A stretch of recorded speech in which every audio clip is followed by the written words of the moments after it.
Good evening, students. Today we will discuss chapter Body Fluid and Circulation. अब क्या है कि आज हम डिस्कस करेंगे ECG,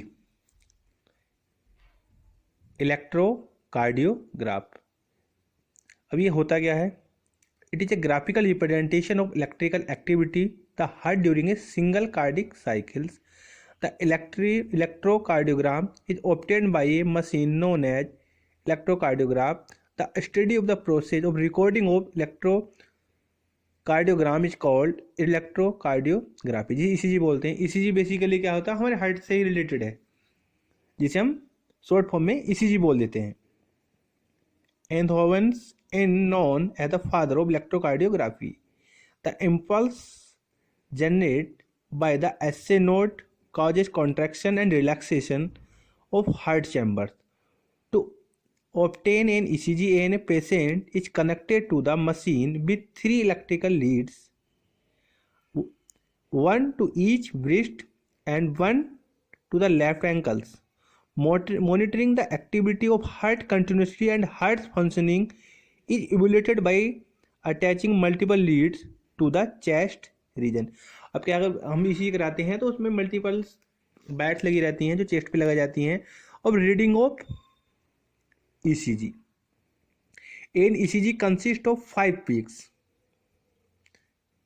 identify with the letter P to T that corresponds to a specific electrical conductivity of the heart. These corresponds to the specific electrical activity of the heart as follow. अब क्या रहता है कि ECG होता क्यों है? ECG basically होता है जो हमारा हार्ट है, हार्ट जो फंक्शनिंग, हार्ट का वर्क क्या है? पंप द ब्लड, मतलब कि ब्लड का सर्कुलेशन करने का रहता है कि उसकी अब क्या है, मतलब कि प्रॉपर वे में वर्किंग कर रहा है या नहीं कर रहा है. तो उसमें क्या आता है कि रीडिंग आती है. तो रीडिंग में क्या आती है? पीक आती है. कंसिस्ट ऑफ 5 पीक्स, मतलब कि वो आइडेंटिफाई करते हैं पीक्स, जिसे हम रिप्रेजेंट करते हैं P to T से. अब बात आ रही है P wave.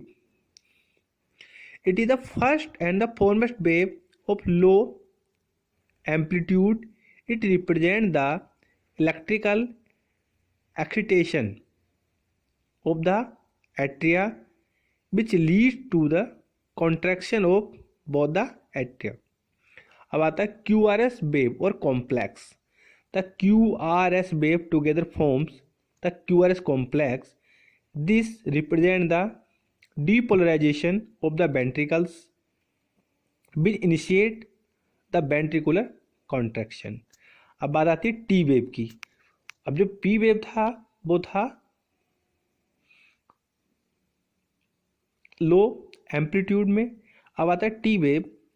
It is a broad and smoothly rounded deflection which represents the return of ventricles from excited to normal state. अब बात देखो, the end of T wave marks of the end systole. It has been observed that by counting the numbers of QRS complexes that occur in a given time period, one can easily determine the rate of heartbeat of the an individual. अब क्या देखो, बात आ रही है कि जो हमारा heart है वो हार्ट बीट कितनी बार करता है? 1 मिनट में 72 टाइम्स. अब आता है सिग्निफिकेंस ऑफ ECG. अब इग्नी मतलब कि क्या फायदे हैं ECG के? ECG is prove to be great clinical significance due to following reason. It gives accurate information about the normal functioning of atria and ventricles, indicate the functioning of valves, also help indicating any damage to local tissue of the heart in detection of overgrowth of cardiac heart chamber. अब क्या है कि basically क्या है, ये heart की जो है फंक्शनिंग, कि हमारा हार्ट जो है प्रॉपर फंक्शनिंग कर रहा है या नहीं कर रहा है, कि किसी प्रकार का कोई डैमेज तो नहीं है, बेसिकली उसके लिए होता है ये. अब देखो, बात आ रही है हमारी circulation system, the circulation and disorders. अब आती है double circulation. The mammalian heart is four-chambered, undergoing the process of complete separate double circulation. This means the blood passes twice through the heart to supply the blood for burns to the body. This transmission necessary as it helps in oxygenation of blood. The following process constitutes to double circulation. अब आता pulmonary circulation and second systematic circulation. Pulmonary circulation क्या होता है? In this method the blood completes its circulation from right ventricles to the left atria through the lungs. Here the deoxygenated blood pumped by the right ventricles enter to the pulmonary arteries, while the left ventricle pumps blood into the aorta. The deoxygenated blood is passed on the lungs, from where the oxygenated blood is carried out by the pulmonary veins into the left atrium heart. अब आता systematic circulation. In this system, the pure blood is supplied to the all parts of the body. During the transport, the oxygenated pure blood entering to the aorta is carried by network arteries, arterioles and capillaries to tissues. From the deoxygenated impure blood is collected by systems, venules, veins, vena cava, thus emptying into the right atrium. This system provides essential nutrients, oxygen and other essential substances to all the tissue of the body, and eventually take away CO2 and other harmful substances away from tissue for their elimination for their body. अब क्या है कि इसमें क्या रहता है कि double circulation है. वन साइड से क्या होता है, मतलब कि दो बार एंटर करेगा, एक बार इम्प्योर एक बार इम्प्योर ब्लड. अब आता है difference between the pulmonary circulation. It is smaller circuit which carry out blood to the lungs and back to the heart. It is a large circuit which supplies the blood to the various parts of body back to the heart. It carries the deoxygenated, it supplies the oxygenated blood all the body parts. The blood is pumped by right ventricles and received by left atrium. The blood pumped in left ventricles received by the right atrium. अब बात आती है हमारी circulation through special regions. अब क्या आता है कि apart from pulmonary circulation hence also possess the following circulatory pathway: hepatic portal system, hypophyseal portal system. अब देखो ये होते क्या क्या है. It is the type of portal system which is universally process as all vertebrates. It is a unique vascular system that exists between the digestive tract and livers. अब आता है hypophysicals. Apart from the hepatic portal system, another minor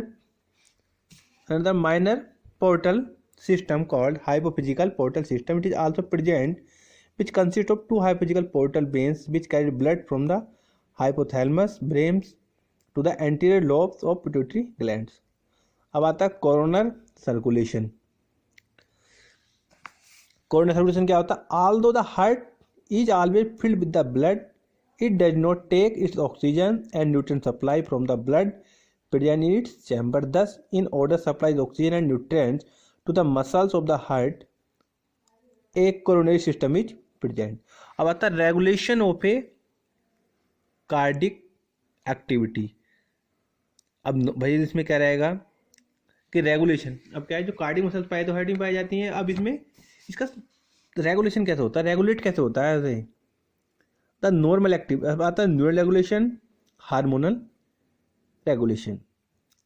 in medulla oblongata a special neutral center present which can moderate the cardiac functioning through the autonomic nervous system. The neural signal through sympathetic nerves increase the rate of heartbeat by stimulating SA nodes. It is also increase strength of ventricular contraction. अब आता है hormonal regulation. एंड्रेलिन, नॉनएंड्रीन hormones.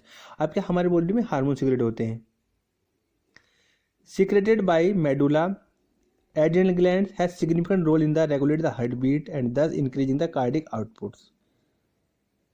अब आता नोर adrenaline accelerate the heartbeat while adrenaline does this function at the time of emergency. अब आता है disorder of the circulation system. अब क्या कई बार सर्कुलेशन सिस्टम में प्रॉब्लम भी आ जाती है. भाई हमारी बॉडी नॉर्मल फंक्शन कर रही है, कब कई बार प्रॉब्लम्स हो जाती है जिसे हम बोलते हैं डिसऑर्डर. जैसे कि high blood pressure. The pressure of excreted by the flow of blood on the elastic valves artery is known as blood pressure. Hypertension is term used for blood pressure higher than normal. The normal blood pressure is human is measured as 120 to 80 mm Hg, in which 120 mm is the systolic pressure while the 80 mm Hg is the diastolic pressure, pumping pressure and reacting pressure. अब आती है condition of hypertension.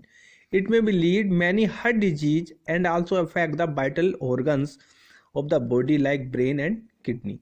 अब आता है हमारा coronary artery disease, angina, heart failure. ये अलग अलग डिजीज दे रखी हैं जिनमें ये चीज़ें हो जाती हैं. It is the hardening of arteries arterioles due to the thickening of the fiber tissue of consequent loss of elasticity. It is often referred atherosclerosis.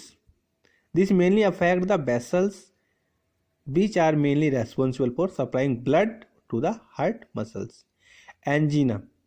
This trend occurs when enough oxygen does not reach the heart muscles. Heart failure. अब heart failure क्या होता है, अगर हमारा heart fail हो जाए तो आदमी का मतलब कि आदमी की डेथ हो जाती है हार्ट फेलियर होने पर. It is the condition to the heart when it fail to pump the blood effectively to meet the need of the body. The heart failure is sometime called congestive heart failure as it means symptoms of congestion of lungs.